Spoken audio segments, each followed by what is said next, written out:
कि चंदा मामा आरे आवा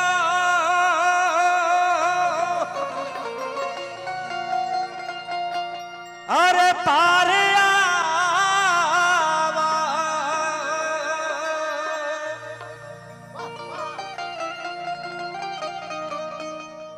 अनादिया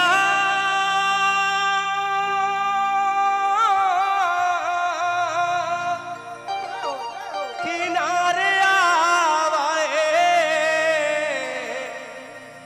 चंदा बोल वृंदावन बिहारी लाल की।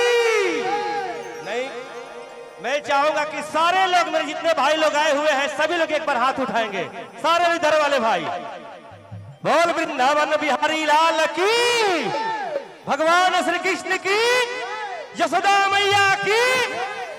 कैसे ए चंदा आवना तो हमारे गनवा कन्हैया हमारो खेलिए नु। ए चंदा आवना तो हमारे गनवा कन्हैया हमारो खेलिए नु।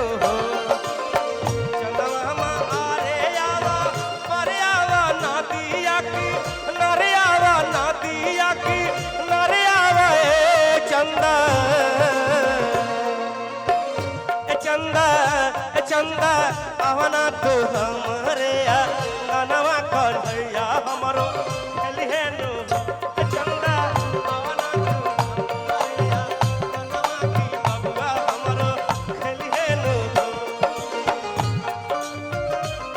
थोड़ा धीरे धीरे ताली बाजे के चाहिए इधर वाले भैया।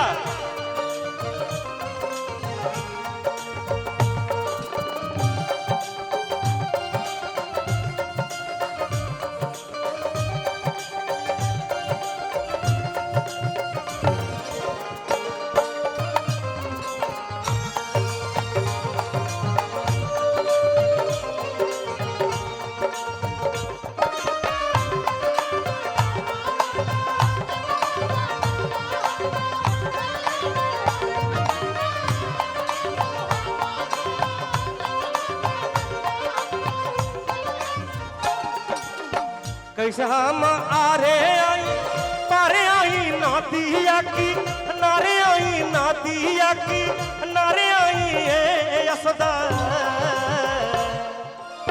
कैसे हम आरे आई पारे आई नादिया की नारे आई नादिया की नारे आई यशोदा।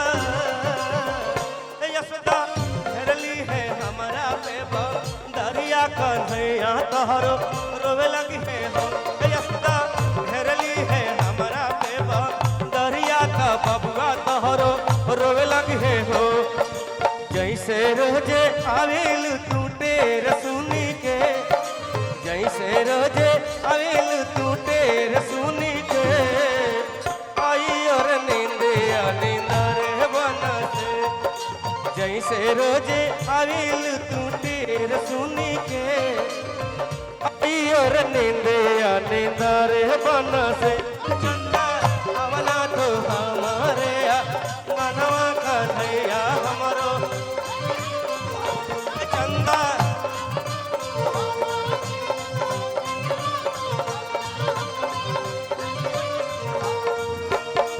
चंदा मामा आरे आवा पारे आवा नादिया की नारे आवा नादिया की नारे आवा ए चंदा। चंदा आवना तो हमारे गनवा कन्हैया हमारो खेलिए नु। चंदा आवना तो हमारे गनवा की बबुआ हमारो खेलिए नु। चंदा आवना तो हमारे गनवा कन्हैया हमारो खेलिए नु।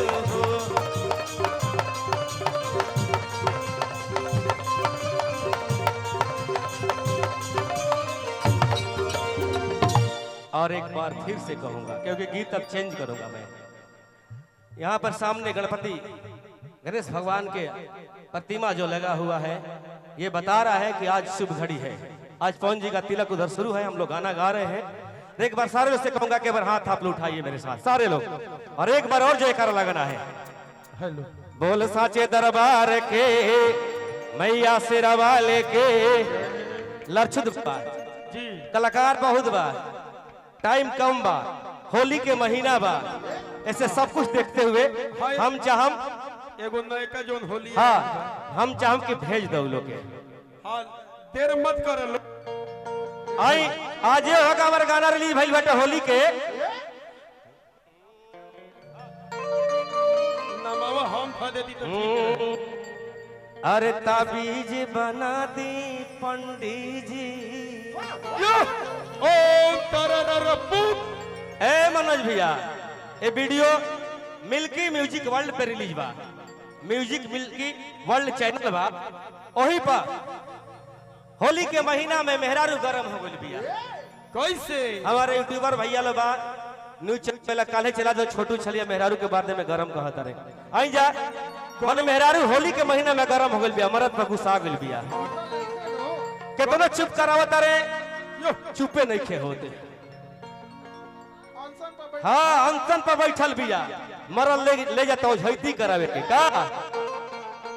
तनी भेजा कुंदन थई दा एगो दुगो, अकेले हई गेहूमन सांप लोटिया त एगो दुगो धामिन के भेजा, तनी मजा देबो। हाँ ऐसा काफी लेट हो गइल बा। हाँ एक दुगो फिल्टर जल्दी लगाओ।